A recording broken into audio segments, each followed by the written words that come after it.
ദൈവത്തിൻ്റെ അതിപരിശുദ്ധ നാമം വാഴ്ത്തപ്പെടുമാറാകട്ടെ.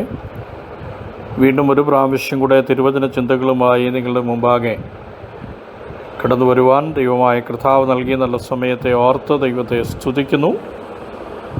അവിടെവിടങ്ങളിലായി ഈ ക്ലാസ് ശ്രവിക്കുന്ന എല്ലാ മാന്യ സ്നേഹിതർക്കും ദൈവജനത്തിനും കർത്താവായ യേശു ക്രിസ്തുവിൻ്റെ നിസ്തുല്യ നാമത്തിലുള്ള സ്നേഹവും വന്ദനവും അറിയിക്കുന്നു. നിങ്ങളോട് സംസാരിക്കുന്നത് കർത്താവിൽ നിങ്ങളുടെ സഹോദരൻ ആൻഡ്രൂസ് വർഗീസ്. കഴിഞ്ഞ 2 ക്ലാസ്സുകളിലായി ഗിരിപ്രഭാഷണത്തിൻ്റെ ആമുഖ ചിന്തകൾ നമുക്ക് ഒരുമിച്ച് ചിന്തിക്കുവാൻ ദൈവമായ കർത്താവ് നമ്മെ സഹായിച്ചു. ഇന്നു മുതൽ ഗിരിപ്രഭാഷണത്തിൻ്റെ ഗഹനമായ പഠനത്തിലേക്കും ചിന്തകളിലേക്കും നാം ഒരുമിച്ച് പ്രവേശിക്കുവാൻ ക്രിസ്തുവിൽ താൽപ്പര്യപ്പെടുകയാണ്. വളരെ പ്രാർത്ഥനയോടെ ഈ തിരുവചന പഠനത്തിലേക്ക് നമുക്ക് പ്രവേശിക്കാം. നമ്മുടെ പഠനത്തിൻ്റെ ഓരോ അധ്യായങ്ങളിലും ദൈവവചനവും ദൈവത്തിൻ്റെ ആത്മാവും നമ്മുടെ മനസ്സാക്ഷിയെ തൊട്ടുണർത്തി നമ്മോട് സംസാരിപ്പാൻ വളരെ പ്രാർത്ഥനയോടെ നമുക്കായിരിക്കാം. അതങ്ങനെ സംഭവിക്കട്ടെ എന്ന് ഞാൻ ആഗ്രഹിക്കുകയും പ്രാർത്ഥിക്കുകയും ചെയ്യുകയാണ്. നിങ്ങളൊരു പക്ഷേ ശ്രദ്ധിച്ചിരിക്കാം, ഓരോ ക്ലാസ്സുകളും മാക്സിമം 25 മിനിറ്റിനുള്ളിൽ ഓരോ ലെക്ചേഴ്സും തീർക്കുവാനായിട്ട് ഞാൻ ശ്രമിക്കുന്നുണ്ട്. കാരണം നമ്മുടെ തലച്ചോറിൻ്റെ പ്രത്യേക കഴിവനുസരിച്ച് ഒരേ ഇരിപ്പിൽ ഒരു പ്രത്യേക വിഷയം ഒരു 25 മിനിറ്റിൽ കൂടുതലൊന്നും ശ്രദ്ധയോടെ പഠിക്കുവാനോ ശ്രവിക്കുവാനോ നമുക്ക് കഴിയുകയില്ല. നമ്മുടെ ചിന്തകൾ പതറിപ്പോകുവാൻ സാധ്യതയുള്ളതുകൊണ്ട് നമ്മുടെ ക്ലാസ്സുകളൊക്കെ 25 മിനിറ്റിൽ ഒതുങ്ങുന്ന ക്ലാസ്സുകളാക്കി തീർക്കുവാനായി ആഗ്രഹിച്ചങ്ങനെയാണ് ക്രമീകരിക്കുന്നത്.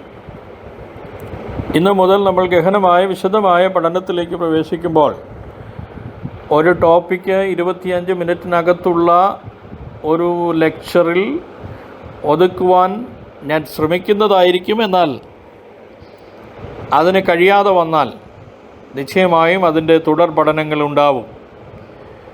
അതിൻ്റെ അടുത്ത ലെക്ചേഴ്സ് അതിൻ്റെ കണ്ടിന്യൂവേഷനായിരിക്കും.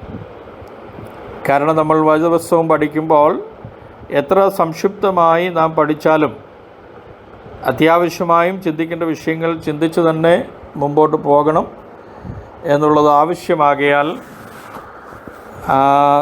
ഒരു പക്ഷേ തുടർ ചിന്തകൾ ഒരേ ടോപ്പിക്കിൽ തന്നെ നമുക്ക് വേണ്ടി വന്നേക്കാം. അത് നിങ്ങളുടെ മനസ്സിൽ നിങ്ങളുടെ ഓർമ്മയ്ക്കും ആയിട്ട് ഞാൻ പ്രസ്താവിച്ചതാണ്. നമുക്കിന്ന് മുതൽ കർത്താവിനോട് കൂടെ മലമുകളിലേക്ക് കയറിപ്പോകാം. ഗിരിപ്രഭാഷണ ചിന്തകളുടെ ഇതളുകളിൽ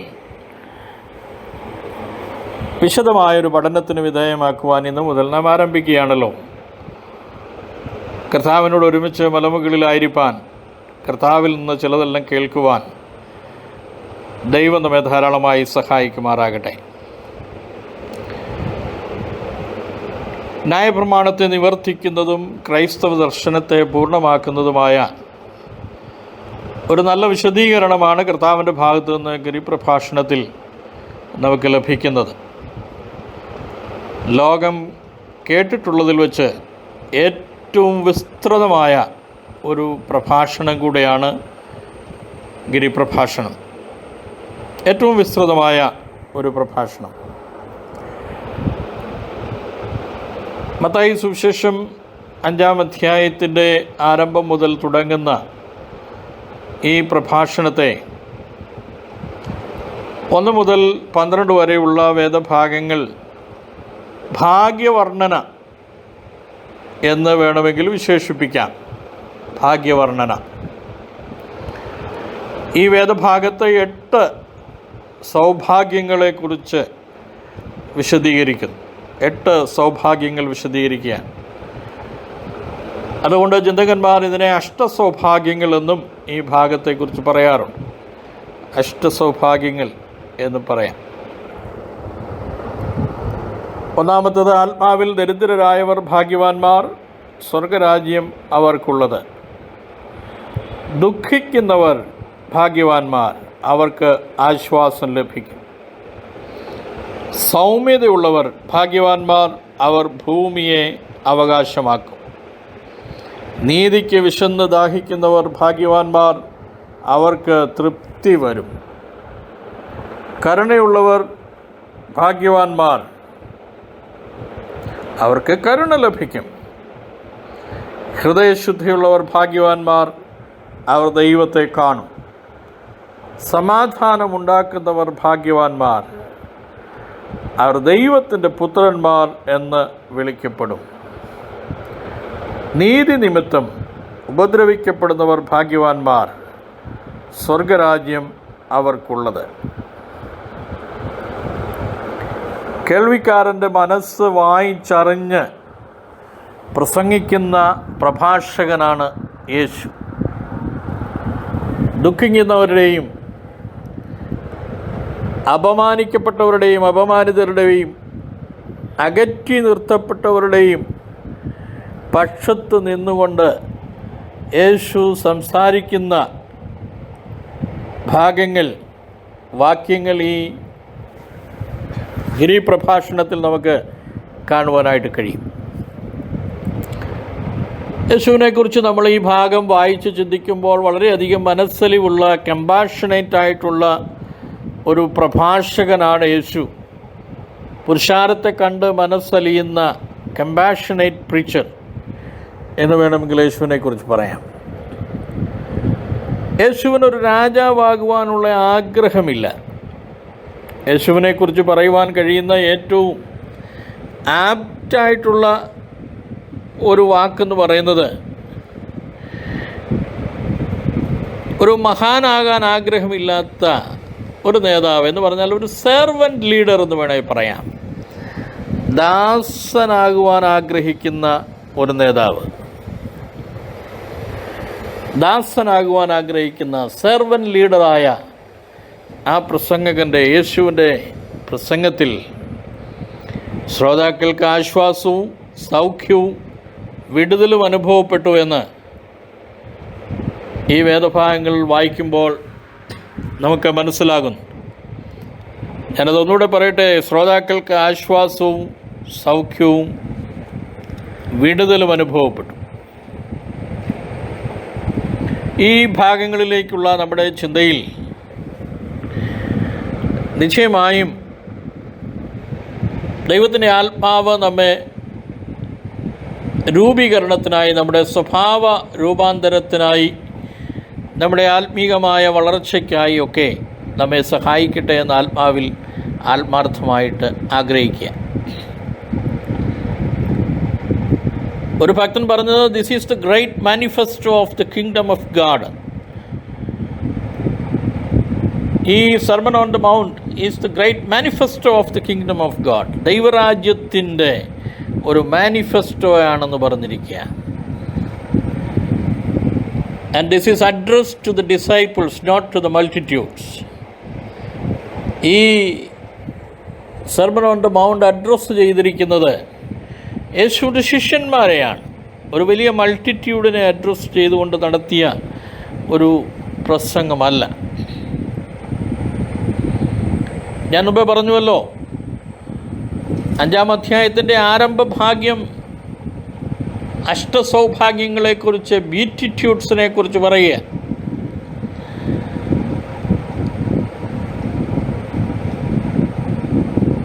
അതിൻ്റെ അവസാനത്തെ ഭാഗങ്ങൾ 17-ാം വാക്യം മുതൽ 5-ാം അധ്യായത്തിൻ്റെ 17-ാം വാക്യം മുതൽ തുടർന്നുള്ള വാക്യങ്ങൾ deals with the relationship of Jesus Christ to the law. ന്യായപ്രമാണവും യേശു ക്രിസ്തുവും തമ്മിലുള്ള ആ ബന്ധത്തെക്കുറിച്ച് ഡീൽ ചെയ്യുന്ന ഭാഗങ്ങളാണ്. 6-ാം അധ്യായം deals with our relationship with God. മത്തായി സുവിശേഷം 6-ാം അധ്യായം നാമും ദൈവവും തമ്മിലുള്ള ബന്ധത്തെക്കുറിച്ച് വ്യക്തമായി സംസാരിക്കുന്ന അധ്യായം. 7-ാം അധ്യായം ഡീൽസ് വിത്ത് അവർ റിലേഷൻഷിപ്പ് വിത്ത് മാൻ. നമുക്ക് മനുഷ്യരോടുള്ള ബന്ധത്തെക്കുറിച്ച്, നമ്മുടെ സഹജീവികളോടുള്ള ബന്ധത്തെക്കുറിച്ച് ഡീൽ ചെയ്യുന്ന അധ്യായം. ഞാനൊന്നുകൂടെ അത് പറയാം. നിങ്ങളിൽ ചിലർ ഒരു പക്ഷേ നോട്ടുകൾ എഴുതിയെടുക്കുന്നുണ്ടായിരിക്കാം. 5-ാം അധ്യായത്തിൻ്റെ പ്രാരംഭ ഭാഗത്ത് ബീറ്റിറ്റ്യൂഡ്സ് അല്ലെങ്കിൽ സൗഭാഗ്യ ചിന്തകളൊക്കെ അടങ്ങിയിരിക്കുന്നു.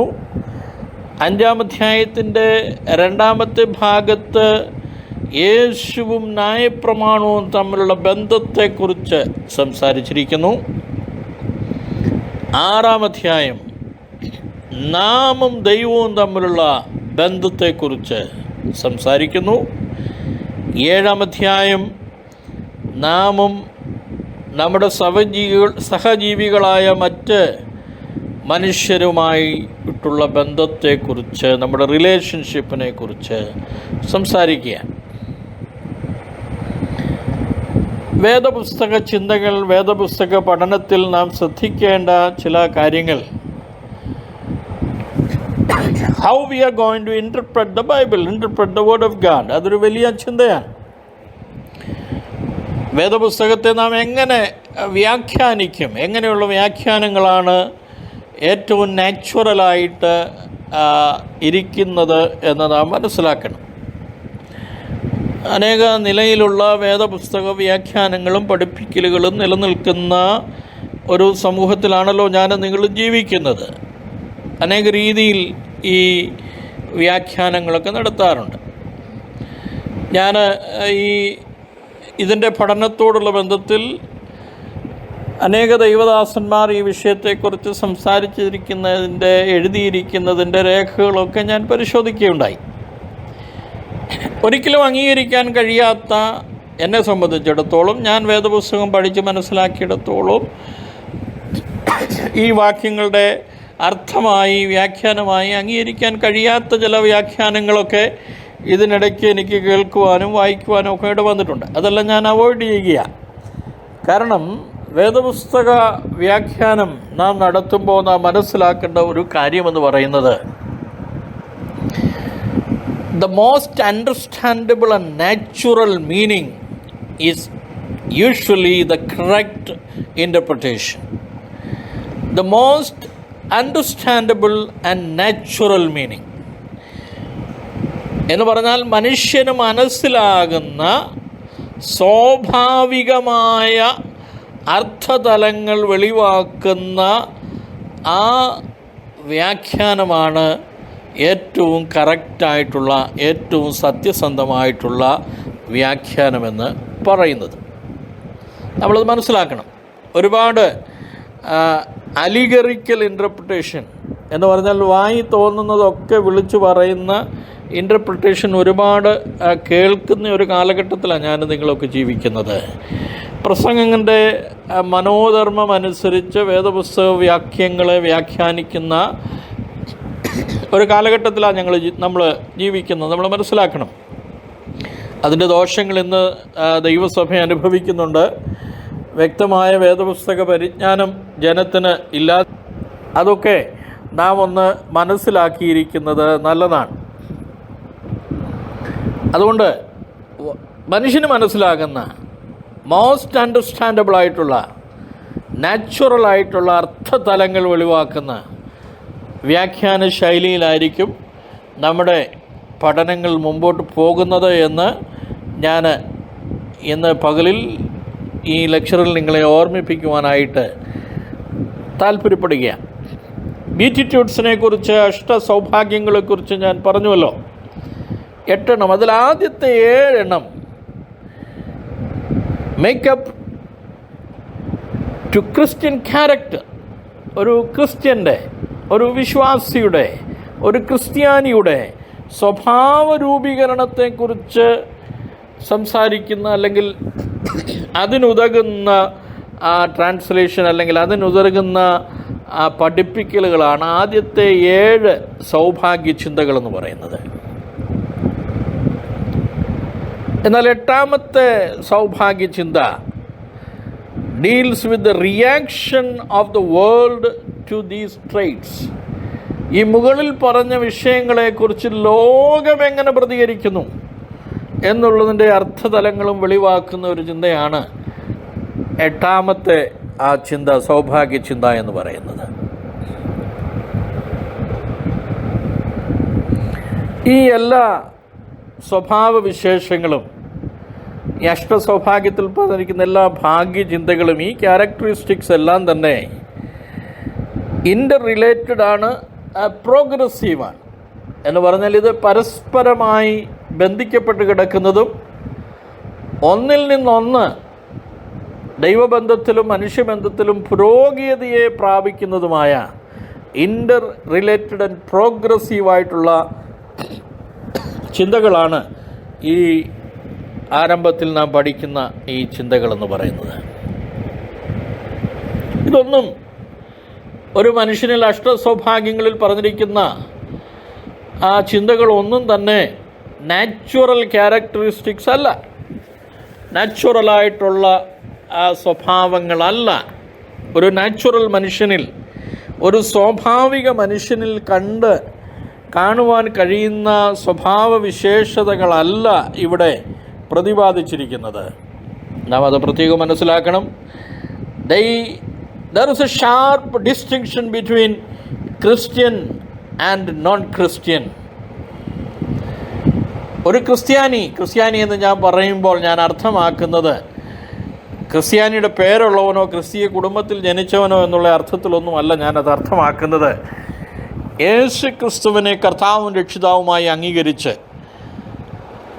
ആത്മാവിൻ്റെ വിടുതൽ പ്രാപിച്ച നിത്യജീവൻ അവകാശിയായി തീർന്ന, രക്ഷിക്കപ്പെട്ട ബോൺ അഗെയിൻ എക്സ്പീരിയൻസ് ഉള്ള ഒരു ദൈവവേദലിനെ കുറിച്ചാണ് ഇവിടെ ക്രിസ്ത്യൻ എന്ന് വിവക്ഷിക്കുന്നത്.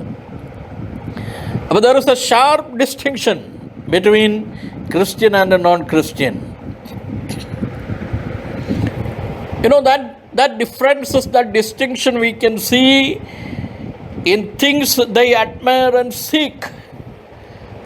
അവർ അഡ്മയർ ചെയ്യുന്ന, അവർ അന്വേഷിക്കുന്ന, അവർ പുകഴ്ത്തുന്ന, അവർ നല്ലതെന്ന് പറയുന്ന, അവർ അന്വേഷിച്ച് കണ്ടുപിടിക്കുവാൻ ശ്രമിക്കുന്ന എല്ലാ വിഷയത്തിലും ആ വ്യത്യാസങ്ങൾ നമുക്ക് കാണുവാനായിട്ട് കഴിയുന്നതാണ്. ഈ അഷ്ടസൗഭാഗ്യങ്ങളുടെ എല്ലാം ആരംഭത്തിൽ തുടങ്ങുന്ന വാക്ക് ബ്ലസ്സഡ് എന്നുള്ളതാണ്. ഇംഗ്ലീഷിൽ നാം വായിക്കുമ്പോൾ ബ്ലസ്സഡ് എന്നുള്ള പദം പറഞ്ഞുകൊണ്ടാണ് അവിടെ തുടങ്ങുന്നത്. ഗ്രീക്ക് ഭാഷയിൽ ആ പദത്തിൻ്റെ അർത്ഥം ശരിയായി നമ്മൾ ഗ്രഹിച്ചാൽ ഇംഗ്ലീഷിൽ നമുക്കതിനെ ഇങ്ങനെ പറയാം, ഓ ഹൗ ഹാപ്പി എന്നാണ് ആ പദത്തിൻ്റെ അർത്ഥം. ഓ ഹൗ ഹാപ്പി. ബ്ലസ്സഡ് എന്ന് പറഞ്ഞാൽ oh how happy are the people. താഴോട്ട് പറയുന്ന എല്ലാ ഗുണങ്ങളെ കുറിച്ച് പറഞ്ഞിരിക്കുകയാണ്. ആത്മാവിൽ ദരിദ്രരായവർ ഭാഗ്യവാന്മാർ എന്ന് തുടങ്ങുമ്പോൾ oh how happy are the poor in spirit എന്ന് വേണമെങ്കിൽ നമുക്കതിനെ തർജ്ജമ ചെയ്യാം. ഗ്രീക്ക് പദം ബ്ലസ്സഡ് എന്ന് പറയുന്ന ആ പദത്തിൻ്റെ ഗ്രീക്ക് അർത്ഥം നാം ചിന്തിക്കുമ്പോൾ ഓ ഹൗ ഹാപ്പി എന്നുള്ള പദത്തിലേക്ക് നാം എത്തും. True happiness is a byproduct of someone's relationship with God. If you are having a right relationship with God, the byproduct is your happiness. നിങ്ങളും ദൈവവും തമ്മിലുള്ള ബന്ധത്തിൻ്റെ ഒരു ബൈ പ്രൊഡക്റ്റാണ്, അതിൽ നിന്ന് ഉത്ഭവിക്കുന്നതാണെങ്കിൽ ഉൽപ്പാദിപ്പിക്കപ്പെടുന്നതാണ് നിങ്ങളുടെ സന്തോഷമെന്ന് പറയുന്നത്. ലോകത്തിൽ യഥാർത്ഥത്തിൽ സന്തോഷിക്കുന്ന ഒരു മനുഷ്യനെ കാണണമെങ്കിൽ അവൻ ദൈവത്തിൽ സന്തോഷിക്കുന്നവനായിരിക്കും, ദൈവവുമായിട്ട് വ്യക്തമായ ബന്ധമുള്ളവനായിരിക്കും. കർത്താവുമായിട്ട് ആത്മാർത്ഥമായി ഒരു നല്ല ബന്ധത്തിൽ, നല്ലൊരു റിലേഷൻഷിപ്പിൽ കഴിയുന്ന ഒരാൾ നിശ്ചയമായും ജീവിതത്തിൽ സന്തുഷ്ടനായിരിക്കും. അതിൻ്റെ അർത്ഥം ആ വ്യക്തികൾക്ക് പ്രശ്നമില്ലെന്നല്ല. ഇന്നത്തെ മോഡേൺ ഗോസ്പൽ പ്രീച്ചേഴ്സ് പ്രസംഗിക്കുന്നത് പോലെ that once you receive Christ, then you are entering into a realm of prosperity. There will be nothing which is coming against you, which is problematic in your life. You will not be facing any problem. It is not that meaning. You will have troubles in this world because നമ്മുടെ കർത്താവ് അങ്ങനെ പറഞ്ഞു, നിങ്ങൾക്ക് ലോകത്തിൽ കഷ്ടമുണ്ടെന്നാണ് പറഞ്ഞു. നിങ്ങൾക്ക് ലോകത്തിൽ കഷ്ടമുണ്ട്, എന്നാൽ നിങ്ങൾ ധൈര്യപ്പെടണം, ഞാൻ ലോകത്തെ ജയിച്ച ദൈവമാണ്, ഞാൻ ലോകത്തെ ജയിച്ച ദൈവമാണ്. ഏത് കഷ്ടതയുടെ നടുവിലും, ഏത് പ്രതികൂലത്തിൻ്റെ നടുവിലും ഒരുവന് ക്രിസ്തുവിൽ സന്തോഷിക്കുവാൻ കഴിയുന്നെങ്കിൽ ഹീ ഈസ് എ ബ്ലെസ്ഡ് മാൻ. അവനാണ് ഓ ഹൗ ഹാപ്പി എന്നുള്ള ആ വിശേഷണത്തിൽ അവൻ നമുക്ക് പറയുവാൻ കഴിയുന്ന വ്യക്തി എന്ന് പറയുന്നത് ആ വ്യക്തിയാണ്. ആ കഷ്ടതയിൽ, ഞെരുക്കങ്ങളിൽ, ബുദ്ധിമുട്ടുകളിൽ, പ്രയാസങ്ങളിൽ സന്തോഷിക്കുവാൻ കഴിയുന്ന ഒരു വ്യക്തി. എന്താ കാരണം? He is having a right relationship with God. He is having a perfect and right relationship with God. ദൈവവുമായിട്ട് വ്യക്തമായൊരു ബന്ധമുള്ളതുകൊണ്ട്, ഒരു നല്ല ബന്ധമുള്ളതുകൊണ്ട് അതിൻ്റെ ബൈ പ്രൊഡക്റ്റായിട്ടുള്ള ഹാപ്പിനെസ് ഈ വ്യക്തിയിൽ എപ്പോഴും ഉണ്ടായിരിക്കും. നമ്മൾ ഈ ഭാഗങ്ങളുടെ ചിന്തയിലേക്ക് കടക്കുമ്പോൾ ആദ്യത്തെ 3 സൗഭാഗ്യ ചിന്തകൾ ഞാൻ ഈ പറഞ്ഞതുപോലെ ഇറ്റ് ഈസ് അവർ റെസ്പോൺസ് ടു അവർ റിലേഷൻഷിപ്പ് വിത്ത് ഗാഡ്. നമ്മുടെ കർത്താവുമായി നമുക്കുള്ള ബന്ധത്തിന് നാം കൊടുക്കുന്ന റെസ്പോൺസാണ്, നമ്മുടെ പ്രതികരണമാണ് ആദ്യത്തെ 3 സൗഭാഗ്യ ചിന്തകളിൽ നമുക്ക് കാണുവാനായിട്ട് കഴിയുന്നത്. നമ്മളൊരു കാര്യം മനസ്സിലാക്കണം, God wants to build in us. ദൈവം നമ്മെ പണിതെടുക്കുവാൻ ആഗ്രഹിക്കുന്ന ദൈവമാണ്. And for any construction, for any building we need a very strong foundation. തെറ്റായ ഒരു ഫൗണ്ടേഷനിൽ ആർക്കും ഒന്നും പണിയുവാൻ കഴിയുകയില്ല. ദൈവവും നമ്മെ ശോധന ചെയ്യുമ്പോൾ, നമ്മെ ഒന്ന് ആരാഞ്ഞു നോക്കുമ്പോൾ he wants to build us. അവൻ നമ്മെ പണിതെടുക്കുവാൻ ആഗ്രഹിക്കുന്ന ദൈവമാണ്. പക്ഷേ ഒരു കാര്യം നാം മനസ്സിലാക്കണം, he cannot build upon pride. He cannot build upon self-will. Or he cannot build anything on our own ambitions. നമ്മുടെ സ്വന്തം ആഗ്രഹങ്ങളുടെ മേൽ ദൈവത്തിനൊന്നും പണിയുവാൻ കഴിയില്ല. നമ്മളുടെ സ്വയ ഇച്ഛകളുടെ മേൽ, നമ്മളുടെ സെൽഫ് വില്ലിൻ്റെ മേൽ, നമ്മുടെ ആ സ്വയമായിട്ടുള്ള നമ്മളുടെ ആ വിൽ പവറിനെ ബേസ് ചെയ്തുകൊണ്ട് ദൈവത്തിനൊന്നും പണിയുവാൻ കഴിയില്ല. നമ്മളുടെ അഹങ്കാര ചിന്തകളുടെ മേൽ ദൈവത്തിനൊന്നും പണിയുവാനായിട്ട് കഴിയുകയില്ല. നമ്മുടെ അഹങ്കാര ചിന്തകളിൽ ദൈവമൊന്നും പണിതെടുക്കുന്ന ദൈവമല്ല. He needs a proper foundation to build on us. God's process is something different. ദൈവത്തിൻ്റെ പ്രവൃത്തി എന്ന് പറയുന്നത്, ദൈവത്തിൻ്റെ ആ സിസ്റ്റം ഓഫ് ബിൽഡിംഗ് എന്ന് പറയുന്നത് വളരെ അല്പവ്യത്യസ്തമാണ്. He needs first emptying before filling. എന്തെങ്കിലും ഒന്നുള്ളതിൻ്റെ പുറത്തേക്ക് വീണ്ടും അതിൻ്റെ ബാക്കിയായി നിറച്ചു തരുന്ന ദൈവമല്ല. ആദ്യം എംപ്റ്റി ചെയ്തതിന് ശേഷം, ശൂന്യമാക്കപ്പെട്ടതിന് ശേഷം നമ്മെ നിറയ്ക്കുവാൻ ആഗ്രഹിക്കുന്ന ഒരു ദൈവമാണ് നമ്മുടെ ദൈവം. ശൂന്യമാക്കപ്പെട്ടതിന് ശേഷം നമ്മെ പണിതെടുക്കുവാൻ ആഗ്രഹിക്കുന്ന ഒരു ദൈവം. ബ്ലെസ്സഡ് എന്ന പദത്തിൻ്റെ അർത്ഥം നാം സംക്ഷിപ്തമായിട്ട് ചിന്തിച്ചു. പൂവർ ഇൻ സ്പിരിറ്റ് എന്ന് പറയുന്ന ആ പദം, പൂവർ ഇൻ സ്പിരിറ്റ്, ആത്മാവിൽ ദരിദ്രരായവർ എന്ന് പറയുന്ന പദം, that indicates a willingness to surrender to the authority and control of God, not making any demand. ദൈവത്തിൻ്റെ അധികാരത്തിനും നിയന്ത്രണത്തിനും പൂർണ്ണമായി സമർപ്പിച്ചു കൊടുക്കുവാനുള്ള പൂർണ്ണമായ ഒരു മനസ്സിനെയാണ് ആ പദം കൊണ്ട് അർത്ഥമാക്കുന്നത്. Poor in spirit without making any demand. ആവശ്യങ്ങൾ, ഡിമാൻഡുകൾ മുമ്പോട്ട് വയ്ക്കാതെ ദൈവത്തിൻ്റെ അധികാരത്തിനും ദൈവത്തിൻ്റെ ഹിതത്തിനും ദൈവത്തിൻ്റെ കൺട്രോളിനും പൂർണ്ണമായി സമർപ്പിച്ചു കൊടുക്കുന്ന ഒരു മനുഷ്യൻ. Poor in spirit.